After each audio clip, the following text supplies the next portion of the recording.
Hi, welcome to our channel. BJP రాజకీయాలు ఎత్తుగడలు చాలా వ్యూహాత్మకంగా ఉంటాయని అందరూ అనుకుంటారు.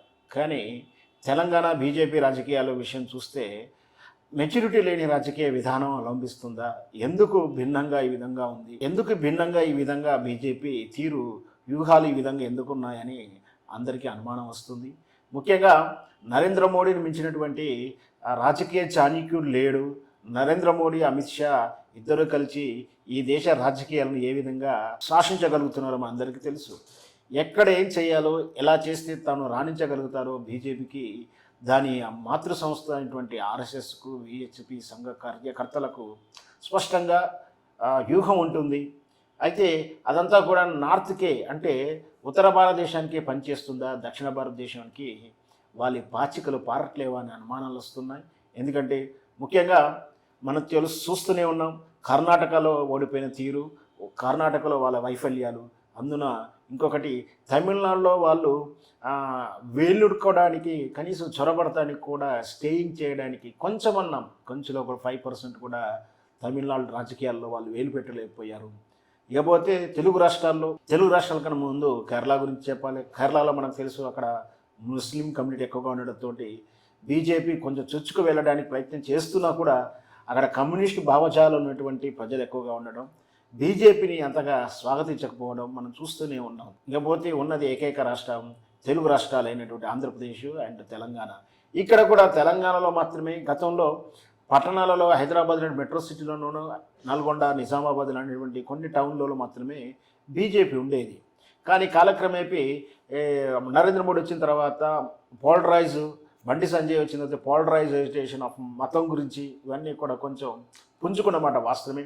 అయితే తెలంగాణలో నిన్నటి ఎన్నికల ముందు జనసేనతో, తెలంగాణ ఎన్నికల్లో నిన్న జనసేనతో పొత్తుకు వెళ్ళినటువంటి భారతీయ జనతా పార్టీ ఈరోజు వారి పార్టీ అధ్యక్షులు చెప్తున్నారు, రాబోయేటువంటి పార్లమెంట్ ఎన్నికల్లో ఒంటరిగా పోటీ చేస్తుంది భారతీయ జనతా పార్టీ తెలంగాణలో అని స్పష్టంగా చెప్తున్నారు.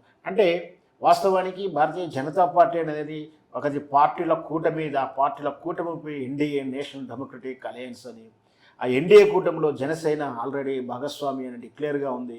అలాంటి భాగస్వామ్యం ఉన్నటువంటి పార్టీతో పోటీ చేయనని రాష్ట్ర స్థాయి కమిటీ ఎలా చెప్పగలుగుతుంది? అది జాతీయ స్థాయిలో ఎన్డీఏ కూటమిలో ఉంటుంది. అలాంటప్పుడు జాతీయ స్థాయి నాయకులు చెప్పాల్సినటువంటి విధానాన్ని రాష్ట్ర స్థాయి నాయకులు చెప్పడం నిజంగా విడ్డూరంగానే ఉంది.